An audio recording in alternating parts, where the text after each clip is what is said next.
আসসালামু আলাইকুম। আমি আজকে পাঙাশ মাছ বিরান দেখাবো। সেটা এভাবে করে খেয়ে দেখবেন একবার, কতটা মজা হয়। বোঝাই যাবে না এটা কী মাছ। পাঙাশ মাছ অনেকে খেতে চাই না, আমরা খেতে ইচ্ছা করে না। তো আমার মনে হলো এরকম করে একটু ঝাল ঝাল করে একটু খেয়ে দেখি। আমার আসলে রুচি নাই, তো মনে হলো এইভাবে দেখি না খেয়ে। আমি অনেকভাবেই রান্না করি। এখানে পেঁয়াজ বেটে নিয়েছি, বেশ খানিকটা পেঁয়াজ একটু বেশি নিয়েছি, যেহেতু ভাত দেখাবো। গ্রেভি না হলে তো ভাত খাওয়া যাবে না, তো এই জন্য একটু বেশি করে নিয়েছি পেঁয়াজ, 8-10টা পেঁয়াজ।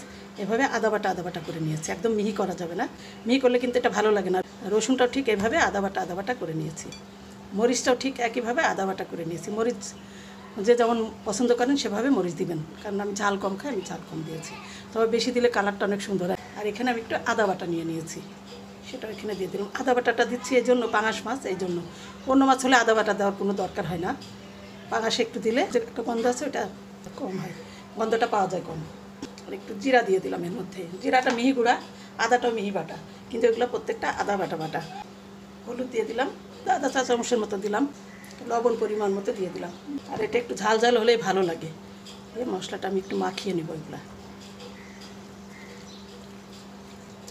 আমি মাছ ধুয়ে রেখেছি, 16 টুকরা মাছ আছে এখানে, ছোট ছোট। এখন আমি মাছগুলো মশলার সঙ্গে একটু মিশিয়ে নেব ভালোভাবে। সামান্য একটু লেবুর রস দিয়ে দিচ্ছি আমি, ছোট্ট এক পিস, 1 চা চামচ হবে। লেবুর রসটা দেওয়াতে টেস্টটা এমনিতে একটু বাড়বে। আবার একটু ভালো করে মাখিয়ে নিব। তেল দিয়ে নিব। ভাজি করতে যে পরিমাণ তেল লাগে ওরকম করে আন্দাজ মতো তেল দিয়ে দিলাম। এটা মাখিয়ে 10-15 মিনিট রেখে দেবো ঢেকে। আমি 10 মিনিট পরে আসলাম। এখন আমি চুলায় যাব ভাজি করতে। চুলায় একটা বড় প্যান নিয়ে নিয়েছি। প্যানের মধ্যে আমি একটু তেল দিয়ে প্যানটা গরম করে নিয়েছি। তেল দিয়ে গরম করে নেওয়ার রিজনটা হচ্ছে যেন মাছগুলো লেগে না যায় ভাজার সময়। অল্প সামান্য একটু তেল দিয়ে তেলা করে নিয়েছি। এখন আমি এটা এর মধ্যে বসিয়ে দেবো।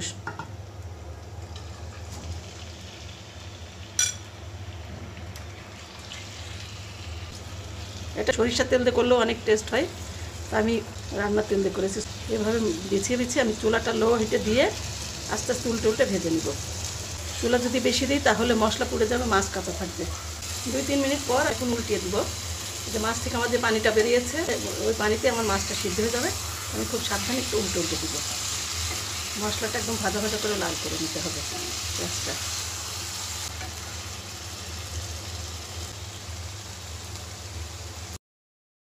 আমার ভাজা হয়ে গেছে, এখন আমি তুলে নিব।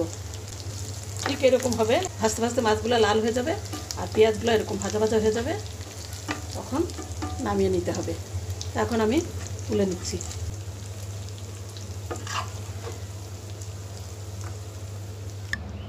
তুলে নিলাম পাঙাশ মাছের বিরান।